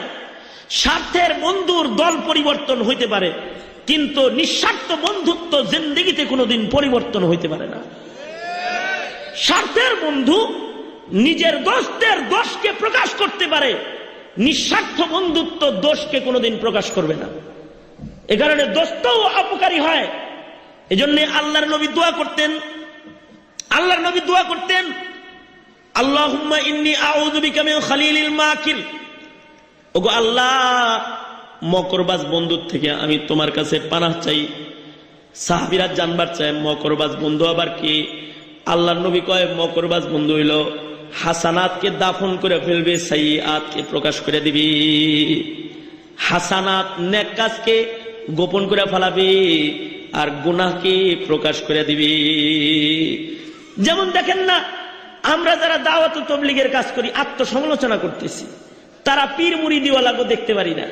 হে মুরিদ হয়েছে কিন্তু ঠিক মতো নামাজ পড়ে না, হ্যাঁ মেয়ে এক বেলা নামাজ পড়ে না, এই দোষ আপনি দেখলেন কে? ভালো বলে দেখতে পারলেন না।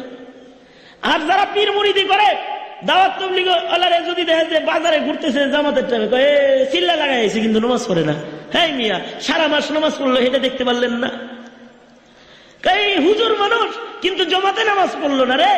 কেন হুজুর জমাতে নামাজ পড়লো না ওইটা দেখলেন কে? হুজুর যে এই 29 রাতের বেলায় তাহাজ্জুদ করেছে ওইটা তাকায়া দেখছেন? তাকায় ওইটা দোষটা বইলা দিলেন কেন? গুণ বলেন, এটা বন্ধুত্ব। রশিদ আহমদ গঙ্গুহি বলে দোস্ত দুশ্মন বরাবর হয়ে গেছে, দিলটা ভালো। 3 নম্বর হাল, রশিদ আহমদ গঙ্গুহি বলে কোরআন আর হাদিস আমার কাছে সমান হয়ে গেছে। সুবহানাল্লাহ, জোরে বলেন। তার মানে কোরআন এবং হাদিস একটা আরেকটার উল্টা কখনো আমার মনে হয় না। কোরআনকে হাদিসের মুয়াফিক মনে হয়, হাদিসকে কোরআনের মুয়াফিক মনে হয়। কারণ হলো রশিদ আহমদ গঙ্গুহি এত বড় আলেম ছিলেন, হাদিসের কুয়ার তলা তাকায় দেখতেন, কোরআনের ইলমের কূপের তলা তাকায় দেখতেন, যে কারণে একটারে আরেকটার উল্টা কখনো মনে হইতো না। এমন মানুষের সোহবত উঠানোর কারণে আনোয়ার শাহ কাশ্মীরির দাম বেড়ে গেছে। আনোয়ার শাহ কাশ্মীরি হিন্দুর লেগেও কাঁদতেছে। মুরিদরা বলে কান্দেন কেন? কান্দি, কত সুন্দর চেহারাটা একটু কালো হয়েও যদি দিলটা ভালো হইতো তাহলে জান্নাতে যেত, এই জন্য কান্দিছি। এই আলাপগুলা যুবকটা তাকায় দেখতেছি। এই যুবকটা আস্তে আস্তে আনোয়ার শাহ কাশ্মীরির দরবারে আসছে। আইসা বলে, হযরত আপনি আমার দিকে তাকায় কি যেন বললেন, জানতে চাই। আনোয়ার শাহ কাশ্মীরি বলে, আমি বললাম তোমার চেহারাটা ভালো কিন্তু দিলটা কালো। তোমার চেহারা কালো হইলেও দিলটা যদি ভালো হইতো তাহলে তুমি জান্নাতে যাইতা। আনোয়ার শাহ কাশ্মীরি রহমতুল্লাহ আলাইহির সামনে দাঁড়ানো যুবক বলতেছে, হযরত আমি দেখলাম আপনার দিল ভালো, আমার দিল কালো। আপনার দিলের আলোটা একটু আমার কালো দিলে লাগায় একটু আলো বানাইবার চাই। আপনার হাতে হাত রাখলাম, এখন আপনি আমাকে কালেমা পড়ায়া মুসলমান বানায় দেন। আজ থেকে 200 বছর আগে ভাবার বিষয়, এটা ভাবার বিষয়। আজ থেকে 200 বছর আগে একজন মুমিনের দোয়া এরকম কবুল হয়েছে যে হিন্দু হাতে হাত রেখে কালেমা পড়ে মুসলমান হয়েছে। আমরা আপনা করে ঘন্টার পর ঘন্টা বয়ান করি কিন্তু নমাজ ধরাইতে পারি না। আমরা আপনাদেরকে প্রতি রাত্রিতে রাত 12টা-1টা পর্যন্ত বয়ান করে শোনাই কিন্তু সুন্নত ধরাইতে পারি না। তাহলে আমাদেরও আমলি কমজোরি, আপনাদেরও আমলি কমজোরি। নিজেদের আমলের নূর বাড়ানো দরকার। আগের জমানায় সাহাবীদের আমল দেখে কাফের মুসলমান হইছে, মুসলমানদের ইস্তেকামত দেখে কাফেররা কালেমা পড়ে ফেলাইছে। সাহাবী হযরত আমর ইবনুল আস রাদিয়াল্লাহু আনহু মিশর বিজয় করবেন। হযরত আমর ইবনুল আস মিশর বিজয় করবেন। হযরত আমর ইবনুল আস রাদিয়াল্লাহু আনহু মিশরের চতুর্দিক দিয়ে আমর ইবনুল আস ঘেরাও করেছেন। মিশরটা তখন ইহুদিদের দখলে আছে। মিশরের চতুর্দিকে হযরত আমর ইবনুল আস রাদিয়াল্লাহু আনহু নবীর সাহাবী, হাজার হাজার সৈন্য নিয়ে মিশর ঘেরাও করেছেন। মিশর দখল করবেন, কিন্তু মিশরের উপর অতর্কিত হামলা উনি করতেছেন না। কারণ কি? নারী ও শিশুর উপরে জুলুম করা যাবে না। অতর্কিত হামলা করলে নারী ও শিশুর উপরে জুলুম হবে। এই জন্যে আমর ইবনুল আস রাদিয়াল্লাহু আনহু মিশর ঘেরাও করে বসে রয়েছেন, অপেক্ষা করতেছেন দেখিনি ওরা কোন লিয়াজুর জন্য আসে কিনা। এদিক দিয়ে ইহুদির দলেরা পরামর্শ করতেছে, মুসলমানরা জুলুম করে না তাই তারা অতর্কিত হামলা করবে না, কিন্তু আমরা যদি ওদের আক্রমণ থেকে বাঁচতে চাই তাহলে আমরা অতর্কিত হামলা করতে হবে। ইহুদিরা বুদ্ধি করেছে, কবে হামলা করবে? আজকে বুধবার, বৃহস্পতিবার মাঝখানে যাইতে দাও, শুক্রবার আসলেই মুসলমানরা ইবাদতের জন্য পেরেশান হয়ে যাবে। কারণ মুসলমানদের কাছে শুক্রবারের খুব মূল্য, শুক্রবার দোয়া কবুল হয়। মুসলমানরা জুমার নামাজের কদরদানি করে। আমর ইবনুল আস মিশরের পাশে এসে তাবু গেড়েছে সৈন্যদেরকে নিয়ে। শুক্রবারে যখন আমর ইবনুল আস যখন জুমার নামাজে দাঁড়ায় যাবে, সকল মুসল্লিরা যখন নামাজ পড়ার জন্য কিবলার দিকে ফিরে দাঁড়াবে, ঠিক ওই সময়ে পেছন থেকে আমরা যা আক্রমণ করব। আমর ইবনুল আস কিন্তু যুদ্ধের ময়দানে আমাদের মতো গুনাহগার মুমিন নিয়ে যায় নাই। তিনি যে কয়জন সাথে নিয়ে গেছেন এগুলো সবাই কালেমার উপরে অটল মানুষ। যে অটল মুমিনের উপরে আল্লাহর নুসরত অনিবার্য অনিবার্য। আল্লাহ তাআলা বলতেছে ইন্নাল্লাযীনা ক্বালু রাব্বুনাল্লাহ ইন্নাল্লাযীনা ক্বালু রাব্বুনাল্লাহু সুম্মা ইসতাকামু তাতানাজ্জালু আলাইহিমুল মালাইকাতু আল্লা তাখাফু ওয়া লা তাহজানু ওয়াবশিরু বিল জান্নাতিল্লাতী কুনতুম তুআদুন নাহনু আউলিয়াউকুম ফিল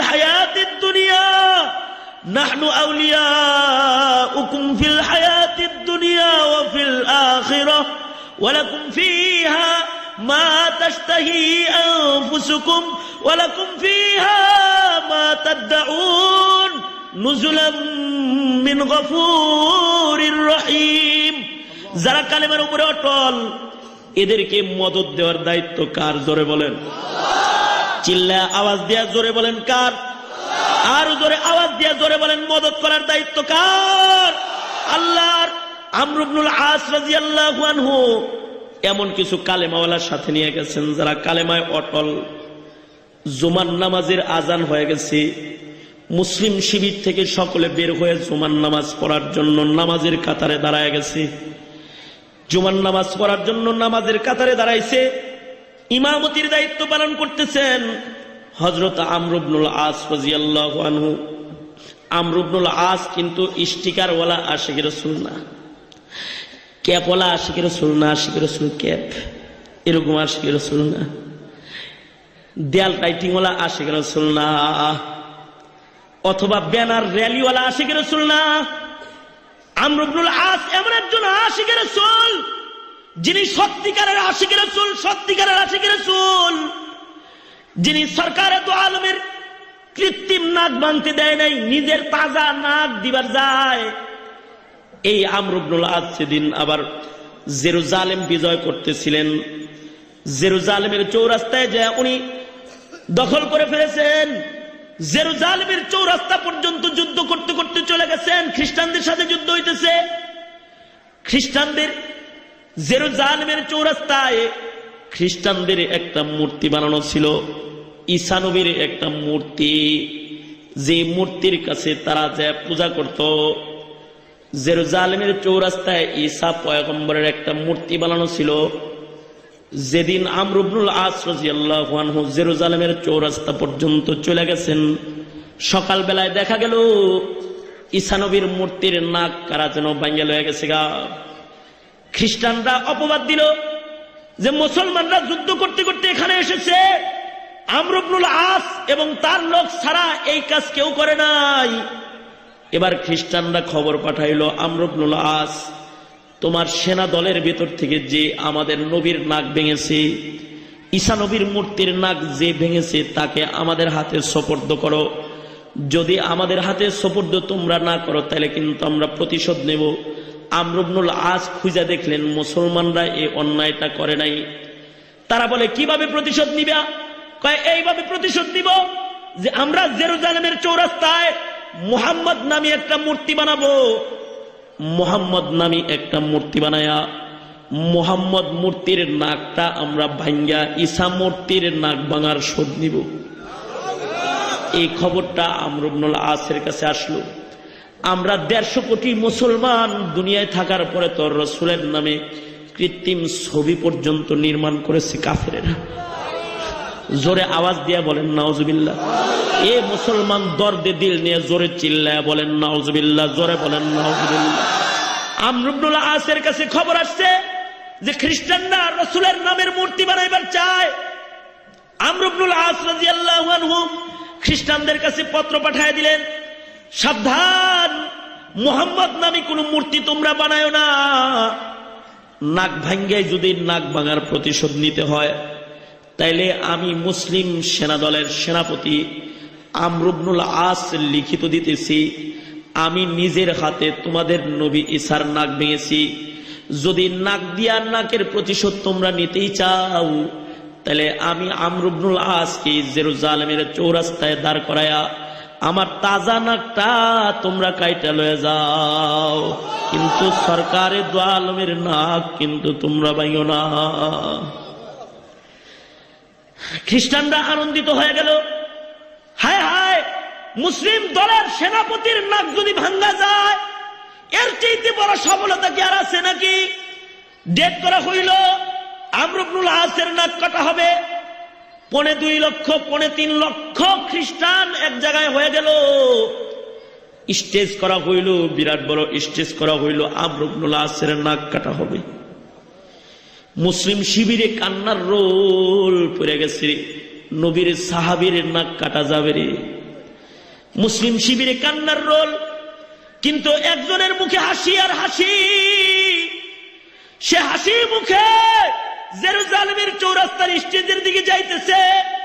তার নাম হলো নবীর সাহাবী আমর ইবনুল আস, যিনি মুখে হাসি নিয়ে স্টেজের দিকে যাইতেছিলেন।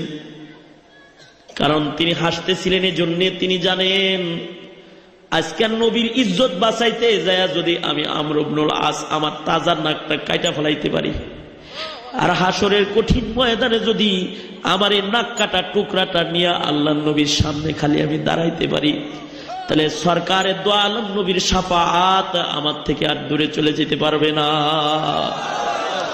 হযরত আমর ইবনুল আস স্টেজের উপরে যায় দাঁড়ায় গেলেন। এই খ্রিস্টানদের বিশাল জমায়েতের সামনে জল্লাদকে আদেশ করা হইল, আমর ইবনুল আসের নাক কাটা দাও। ছুরি নিয়ে জল্লাদ আমর ইবনুল আসের পাশে এসে দাঁড়ায় গেছে, নাক কাটবে।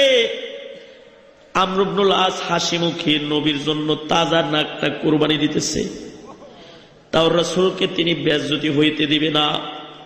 ঠিক ওই সময় খ্রিস্টানদের দলের ভেতর থেকে একজন পাদ্রী লাফ দিয়ে উঠে দাঁড়ায় বলে, সাবধান, নবীর আশিক মুহাম্মদের আশিকের নাকটা তোরা কাটিস না। তোরা তাকায় দেখ, আমি একজন খ্রিস্টান পাদ্রী, আমি নিজের নবীর নাক নিজের হাতে ভাঙছিলাম। এই যে নাক ভাঙার টুকরাটা আমার হাতে আছে, আমি আমার নবীর নাক ভাঙছিলাম। মুসলমানদের নবীর একটু বেইজ্জতি করার জন্য যে মূর্তি বানায় তাদের নবীর নাক ভাঙলু, কিন্তু যে নবীর উম্মতেরা কালেমায় এত অটল যে নিজের তাজা নাক কাইটা দিবে, কিন্তু রাসূলের কৃত্রিম নাক তারা দিবে না। অমন উম্মত ছাড়া দুনিয়ার মাটিতে শ্রেষ্ঠ উম্মত আর কেউ হতে পারে না। আয় রে আয়, আয় আয়, সবাই মিলে আমরা কালেমা পড়ে ফেলাই। খ্রিস্টান মুসলমান হয়ে যায়, সাথে সাথে 2.5 লক্ষ খ্রিস্টান কালেমা পড়ে মুসলমান হইয়া বিনা যুদ্ধে গোটা জেরুজালেমটা আমর ইবনুল আসের হাতে উঠায়া দেয়। এটা কালেমার অটলতা, কালেমার অটলতা। ইন্নাল্লাযীনা ক্বালু রাব্বুনাল্লাহ, ইন্নাল্লাযীনা ক্বালু রাব্বুনাল্লাহ সুম্মা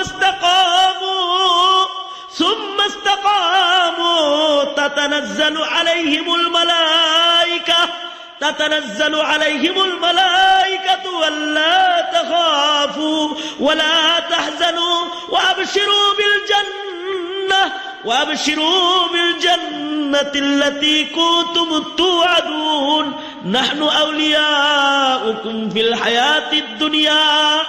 দুনিয়ার হায়াতে আল্লাহ তাআলা কালেমায় অটল মুমিনের জিম্মাদার হয়ে গেছে, বিনা যুদ্ধে জেরুজালেম তয় হয়ে গেছে।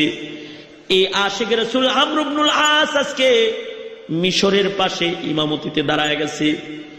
হাজার হাজার মর্দে মুজাহিদ মুসলমানরা নামাজে দাঁড়ায় গেছে। আশিক রাসূল আমর ইবনুল আস জুমার নামাজের ইমামতির জন্য তাকবীর বাঁধছে। মুসলিম সেনারা আমর ইবনুল আসের পিছনে নামাজের তাকবীর বাঁধা ফেলাইছে। এদিক দিয়ে ইহুদিরা গোরসওয়ার হইয়া 5000 ইহুদি মুসলমানদের উপরে আক্রমণ করেছে। আমরা হইলে ঘোড়া দৌড়ের আওয়াজ শুনা আমরা নামাজ ছেড়ে পালায়া যেতাম, কিন্তু তারা এমন কালেমাওয়ালা, ঘোড়া দৌড়ায়া কাফেররা পেছনে এসে দাঁড়াইছে, কিন্তু তারা নামাজ ছাড়ে নাই। তারা নামাজের নিয়ত বান্ধা নামাজেই দাঁড়ায় রয়েছে। কাফেররা পেছন থেকে গলা কাটতেছে, গলা কাটতেছে, গর্দান আর কল্লা মাটিতে পড়তেছে, কিন্তু মুসলমান নামাজে দাঁড়ায় রয়েছে, নামাজে দাঁড়ায় রয়েছে। লাশগুলো যখন কবরের ভিতরে নামাইতেছিল তখনও পর্যন্ত নামাজে হাত বান্দা বান্দা ছিল। এভাবে হাজার হাজার মুসলমান শহীদ হয়ে গেছে। একজন মুসলমানও নামাজ বাদ দেয় নাই, নামাজে অটল। কারণ এই মুসলমানরা জানে পেছনে আছে কাফের, আর আমরা যার সামনে দাঁড়াইছি তিনি হলেন মালিক আল্লাহ। সামনে আছে আল্লাহ, সামনে আছে আল্লাহ, পেছনে আছে কাফের। সামনে কে আছে জোরে বলেন কে? আরো জোরে চিল্লায় জোরে বলেন সামনে কে? সামনে আল্লাহ, পেছনে কাফের, সামনে আছে আল্লাহ। মুসলমানরা নামাজের ভিতরেই দাঁড়ায় রয়েছে। এইভাবেই কয়েক কাতার কাতার কাতার কাতার মুসলমান কেটেছে, আর কাতার বন্দী মুসল্লিরা কাতারের ভিতরে রক্তমাখা অবস্থায় নামাজের হালতে শহীদ হয়েছে। ওইভাবেই আমর ইবনুল আস রাদিয়াল্লাহু আনহু ওইভাবেই তিনি নামাজ শেষ করেছেন। ইস্তেকামতের সাথে নামাজের কাতারে দাঁড়ায় থাকার দায়িত্ব ছিল মুসলমানের ইমানদারের, আর বিজয় দান করার দায়িত্ব ছিল আসমানের মালিক আল্লাহর। একদিক দিয়া নামাজ শেষ হয়েছে, আর একদিক দিয়া নুসরত আসমানি ফেরেশতা মাটিতে আইছে। একটা সৈন্য যুদ্ধের ময়দান থেকে আর সরে যেতে পারে নাই, এবং ওই এক হামলায় গোটা মিশর আমর ইবনুল আসের দখলে চলে আসছে। এটা হলো ইস্তেকামত। আমাদের জীবনে ইস্তেকামত কি আছে? আমাদের জীবনে ইস্তেকামত নাই। সরকারে দু আলমের ভয়াবহ ভবিষ্যৎবাণীগুলো বাস্তবায়ন হইতেছে, ঠিক কিনা? জোরে আওয়াজ দিয়ে বলেন, জোরে আওয়াজ দিয়ে বলেন, ঠিক কিনা? জোরে আওয়াজ দিয়ে বলেন। আল্লাহর রাসূল বলেছে তোমরা এমন ভয়াবহ পরিবেশ আসার আগে মরে যাও। তাহলে এক কাম করি, আমরা এক বোতল করে বিষ লই আর একটা করে রশি লই, গলায় পেঁচায় পেঁচায় মরে যাই। তাই কি বলছে রাসূল? না, ইস্তেকামতের সাথে একজন কালিমাওয়ালা জমিনে দাঁড়ায় থাকবে। একজন কালিমাওয়ালার গায়ে এক ফোঁটা তাজা খুন প্রবাহমান থাকতে অন্যায় পাপাচার জমিনে হতে পারে না, হতে দিবে না। মুসলমান অপরাধকে লালন পালন করবে না, করবে না, ঠিক কিনা? জোরে আওয়াজ দিয়ে বলেন। এটাই যদি ইমানদারি হয়।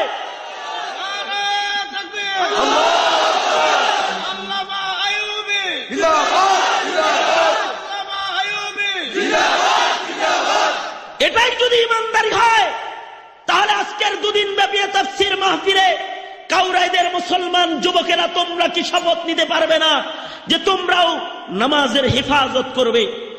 সাহাবীরা জুমার নামাজের হেফাজত করেছে, তোমরাও জুমার নামাজের হেফাজত করবে। কারণ কান পেতে শুনে নাও, সরকারে দু আলম নবী বলেছে ইচ্ছাকৃত যদি তুমি 3টা জুমার নামাজ তরক করো, মুনাফিকের খাতায় নাম চলে যাবে। মান তারাকা সালাসা জুমআতিন বিগাইরি উযরিন কুতিবা মিনাল মুনাফিকিন। যুদ্ধের ময়দানেও সাহাবীরা নামাজ ছাড়ে নাই, এটা ছিল তাদের ইস্তেকামত। আমরা সেই ইস্তেকামতে রাজি আছি তো ইনশাআল্লাহ। ইয়া আল্লাহ, আমাদেরকে তুমি আজম আর ইস্তেকামত ওয়ালা মুমিন করে কবুল মঞ্জুর করে নাও। আল্লাহ তাআলা আমাদের সবাইকে কবুল মঞ্জুর করুক। এই আহ্বান রেখেই আজকের মতো আলোচনায় আপনাদের কাছ থেকে আমার বিদায়ের পালা। जो कुछ हुआ या रब तेरे करम से हुआ, जो कुछ होगा तेरे करम से ही होगा। আমি আপনাদের কাছ থেকে বিদায় নিতেছি।